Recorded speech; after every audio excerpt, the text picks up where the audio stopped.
sme na špici kôr číslo 1 Tyrolean Durlings, ďalej potom Tacene s dvojkou a nasleduje Taji de Pomo a Nitisa Joselin a najhoršie oštartovala Ramri.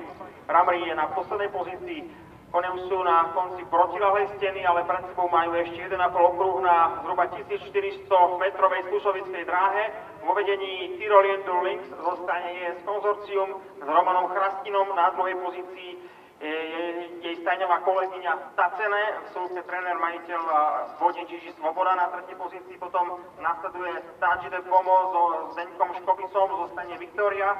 Na štvrtej pozícii rešpektovaná poľská zástupkyňa Nitisa Joselin, zostane Stad Lucky Star v súlke s trénerom a vodičom Vieslavom Kalužom a spole uzatvára so stratou Ramri reprezentant stajne Siam v súlke s amatérkou Helenou Pokornou.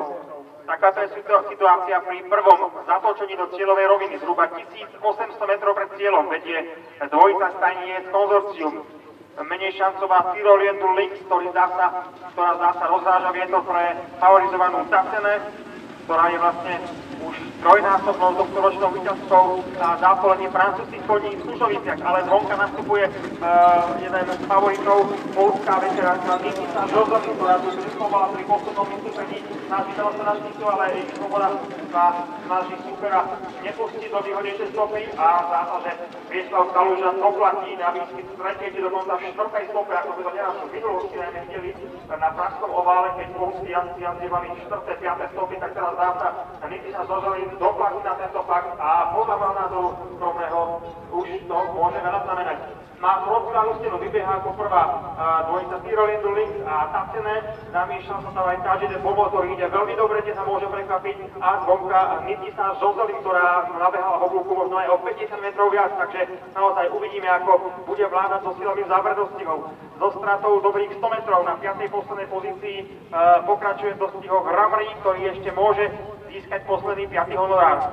Takáto je situácia v druhej polovici protiľahlej steny. Stále je to štvorica koní a zdá sa, že Nitisa Joselin sa dostala na tretiu pozíciu, ale stále sa jej nedarí dostať na bariéru. Tacene už vedie, Tyrolean Durlings sa trošku prepadla, zvonka sa na druhú priečku, zdá sa posunie Nitisa Joselin, že aj Zdeněk Škobis tam veľmi dobre upratal Taji de Pomo, takže zdá sa, že Taji de Pomo pôjde na druhú pozíciu v oblúku a Nitisa Joselin bude strácať, ale teraz to vyzerá na poradie Tacene, Nitisa Joselin a Taji de Pomo, ďalej potom Tyrolean Durlings, ktorá opäť sa zlepšila, ale zdá sa, že lepšie ako štvrté miesto to stačiť nebude, už odchádzajú sily na chvoste pola stále Ramri. Takáto je situácia zhruba 400 metrov pred cieľom.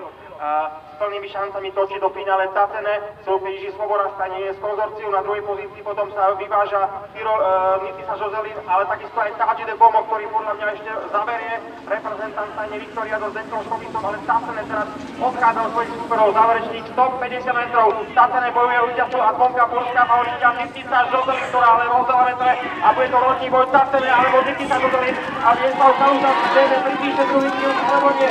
Tacene, Nitisa Joselin, ďalej potom Taji de Pomo, Tyrolean Durlings a Ramre. Takže ako som hovoril, trošku netaktická jazda v tretej, štvrtej stope spôsobila